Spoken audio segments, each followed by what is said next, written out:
Hey everybody, welcome back to Tim Travels. It's Terry, your host. So this is kind of a little bit of a special, turn this light on. No, that's not gonna work.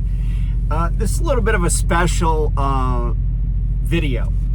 So I had this idea, I had this epiphany. I spend a lot of time, like a lot of you do, getting what my friend who was a Navy recruiter used to call windshield time, because Navy recruiters are always driving all over trying to talk to kids, and he's like, yeah, I get a lot of windshield time. So anyway, I had this epiphany, this idea, and let me tell you what the problem is. So if you've ever been a reefer trucker, especially over the road, you know that one of your worst days is when part of your load gets rejected at a receiver. And sometimes it can be an enormous part of your load. Sometimes, but even if it's just like one pallet of food or perishable items, it's a hassle to get rid of it.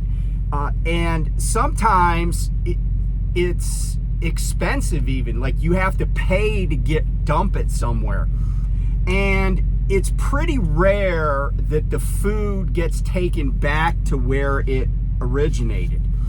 And as you know, food is often rejected, including very expensive food like fresh vegetables, fresh meat, are often rejected because the box is crushed,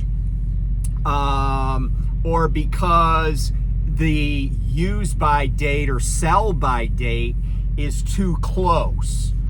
Other reasons that I've had packaging, food rejected is it's just the wrong product. Like I had like half a pallet of Hot Pockets rejected one time because they were sliced beef and cheese instead of ground beef and cheese. And who knew, right? But I also I've told this story and I illustrated this in what I'm getting to, but I had 200 pounds of bacon that came from a major pork producer here in the United States. And the only reason that I had 8 cases at 25 pounds a piece of bacon was that it was food service bacon, and I was delivering to a grocery warehouse. So they weren't going to sell it in a grocery store. There was absolutely nothing wrong with it. And the only reason it was rejected is that's not a product they can sell because it's not marked for consumer consumption. It's only for restaurants, institutions like, cafeterias, like school cafeterias, college cafeterias. You get the picture, right? Prisons, maybe. And that's why it was rejected. And you say, well, why didn't they just send it back? Because they're not going to send 200 pounds back on a truck. It's too expensive. They'd rather throw it away or really have me throw it away. And unfortunately, even though many times I've been able to get food into the hands of people that need it, I was in a place where I had zero resources, and it was early in the morning, because you also know this, right?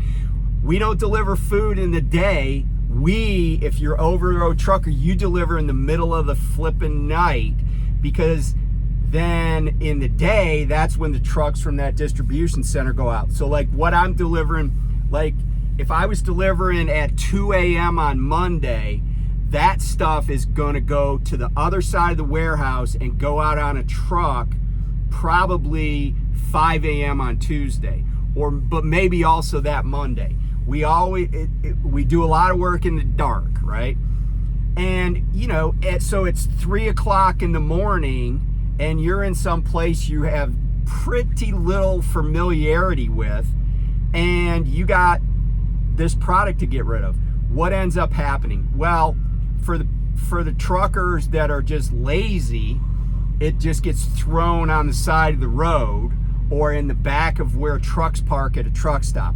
I just happened to put that 200 pounds of bacon in a dumpster at at a truck stop. Okay, but it was shameful. It was shameful that an animal, or several animals, I don't know how many pigs it takes to get 200 pounds of bacon, but it's shameful that animals were butchered for food for humans, which is their purpose, right? I'm not a member of PETA or anything. I'm an omnivore, but it bothers me a lot that animals that, you know, and not to get super religiosity on you, but you know, they were put here for a purpose, right? And we kill them and then waste their bodies, waste their meat, whatever you want to call it. And I just think it's shameful. And it's also shameful that we live in a country where a lot of people are either hungry, like they just don't get enough to eat, or they're at least what is called food insecure. In other words, they got some food for today and maybe tomorrow, but they're not sure how they're going to make it to payday, or till their next check comes, or until the food bank opens. Like, and this is part of this, right? A lot of people will say, well, why don't you just donate it to food banks and you know, food pantries and stuff? The answer is that at 3 o'clock in the morning, those places aren't open. But we have to get our trailers emptied out so we can pick up the next load. That's how we make money. We don't make money by just being like super charitable and, you know, waiting around for a food bank to open or a pantry to open. The other thing is, those places have limited hours for their customers, for the people that need food. And if you know, I could tell you that in an area that I live in, which is actually a fairly affluent area. I live in Maryland, and you know, there's not poverty like there is in other parts of the country, but yet when I go by the local food bank, there'll be a line out the door when it is open, but it's not open every day. It's not like it's a grocery store. Most of those places, it's not like it's a grocery store. There's sometimes, not always, but sometimes there's a lot of rigmarole to even get charity. Like, they want to know about you and stuff. You can't just go in there and say, hey, my family needs food, right? They want to make sure that you're, you know, in a bad enough position that you should get it. But the truth is, in America, you could be making $50,000 a year and have a wife and 2 kids, and you're still struggling to make ends meet, and getting some, you know, 10 pounds of free bacon would be a really nice thing. So what I've done is I've created a GoFundMe, and I'm going to put a link in the description of this video so you can go see it. And the idea behind the GoFundMe is so that money can be raised to create an app. Now, I put a $20,000 goal on it because I really don't know how much it costs to create an app.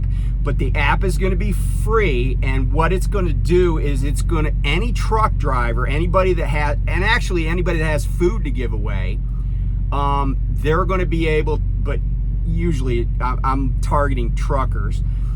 You're going to be able to just download the app, sign up, and the information that you provide is not going to be provided to the recipients. It's just so that we can have some measure of safety. And then the recipients are also going to sign up. And then what that'll allow them to do is, because what we're going to use is geolocating. So let me give you an example. That 200 pounds of bacon that I had, right? I would go into the app and I would say, I got 200 pounds of bacon in this size packages, and maybe take a snap of the packages to upload on the app. It would say where I was going to be. So I would be like, okay, I'm going to this pilot, and I'm going to be there, and it would say how long I'm going to be there. And then people could get alerts based on that geolocating, and they could say, oh, I'll go 50 miles for free food, right? And the idea is get it out of our trailers without us having to go to like a dumpster play, like let's say it's a huge amount, or it's like fresh chicken type of thing. Dumping that stuff, it can be problematic, and certainly I've been at companies where they're like, don't just chuck it on the side of the road. They'll pay somebody to offload it, like a Blue Beacon. And I've been at Blue Beacons where other reefer drivers are also getting rid of produce.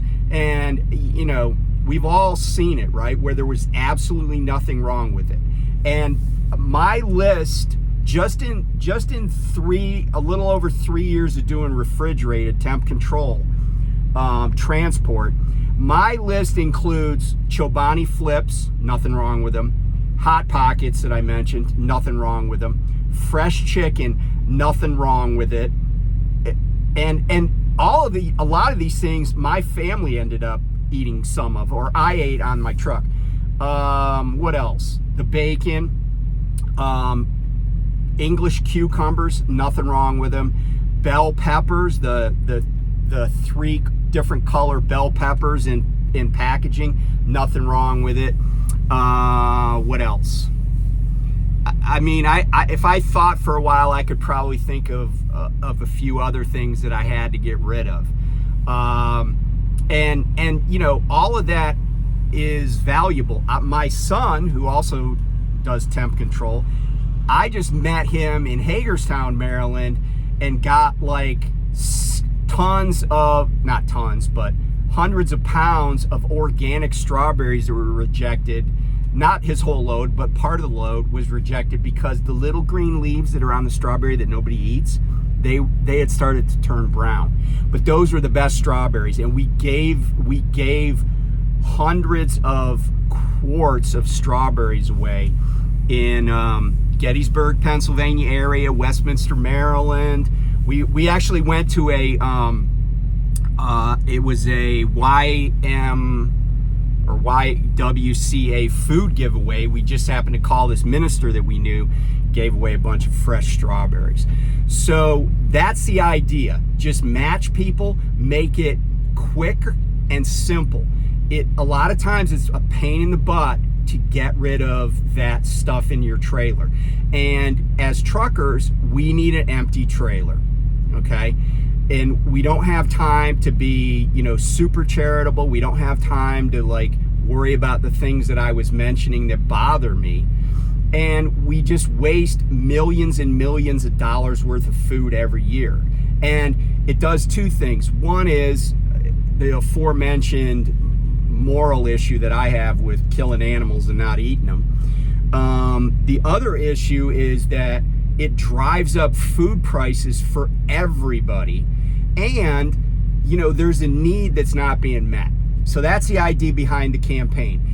Again, I don't know what the cost of the app is going to be, but there will also be a cost to maintain it. And so I just want to, make it as easy as possible. I discussed this idea with a couple of my daughters, and they're like, oh, well, Dad, there's this and there's that, and there's this business that sells damaged goods. I'm like, at 3 o'clock in the morning, and I got a load to go pick up that's 200 miles away, and I need to be there in 6 hours. I don't have time to mess around with waiting for somebody to open up. And a lot of these places, and this is not a criticism of them, they're doing great work, but a lot of these places have very limited hours even for donating, because a lot of the people that work there are volunteers. And so like one place I was trying to donate to, I got a number off of a website, and it was a guy, and he was so nice. I left a voicemail. He called me back, and he's like, hey, I don't even work there anymore. He goes, try this number, but he goes, I can't help you, because like I said, he goes, I really appreciate you reaching out like this and trying to help, but I don't work there anymore. So again, it's frustration. In fact, in all of the times that I've had stuff on my truck, I've only been able to go to a food bank, and that was in San Bernardino, California, once. Every other time, like a couple of times, I took the stuff back to the shipper, but most of the time it just gets thrown away.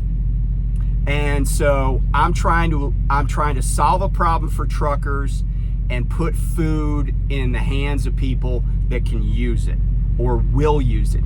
And this isn't even about, like somebody could afford bacon, but they want free bacon. Because I'd rather give free bacon to a millionaire than throw it in a dumpster at Pilot. Okay? If the food is going to people and they drive up in a Range Rover, I'm still giving it to them. Because maybe they'll give it to somebody. They know a minister or they know people that need it. So I'm not spending any time thinking about whether somebody deserves it. I just want to get it out of my truck and not have it be wasted. And the other thing is, I know a lot of people think about legal consequences. Like I said, there's going to be limited information about the parties. There's going to be like a photo, a headshot, and just a name. So you can kind of match it up. We're going to have warnings on there about don't go to sketchy places because some trucker says he's giving away food. And really, ideally, there'll be a picture of the food in a trailer. Now, I know that could be, duplicated or whatever. But that's part of it. The other part of it is that anybody using the app that's receiving food is going to, by using the app, is going to be waiving any claims against the truck driver or the trucking company. So, if the trucker gets rid of the food, and by the way, I said in this, if you read my narrative on the GoFundMe, I have never, ever had a load rejected, ever, for spoilage or contamination. Never had a load rejected for that. It's always packaging is damaged, wrong product, packed wrong, stuff like that.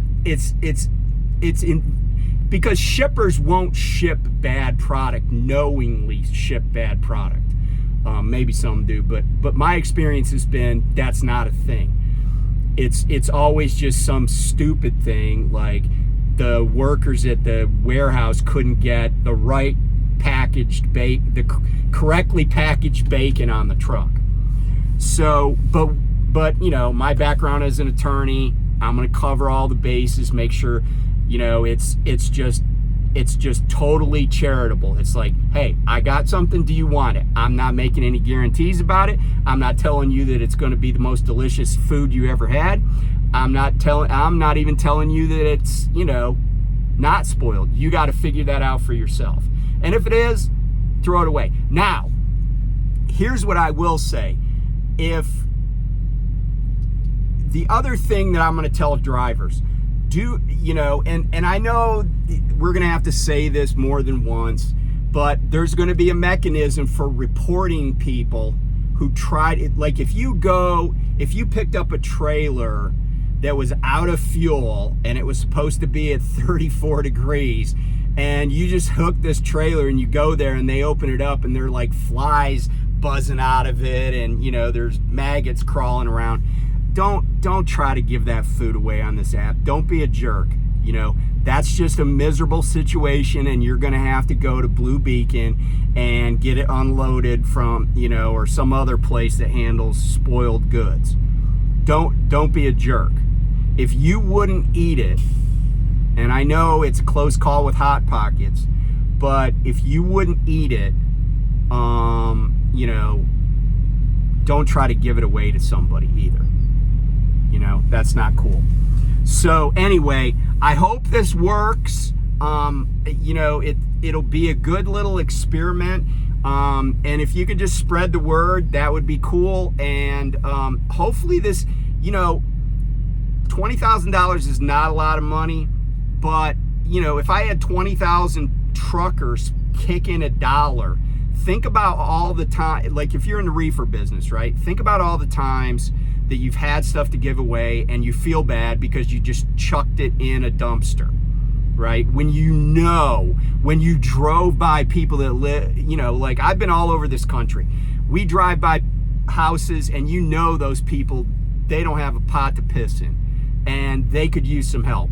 And maybe this is a way we can help without, help ourselves by helping others. That's the goal. So hopefully this works and we can do something good. So thanks for watching. Thanks for looking at the GoFundMe. Thanks for contributing if you do. And even if you don't, if you could spread the word, that would be really cool, especially to people in need.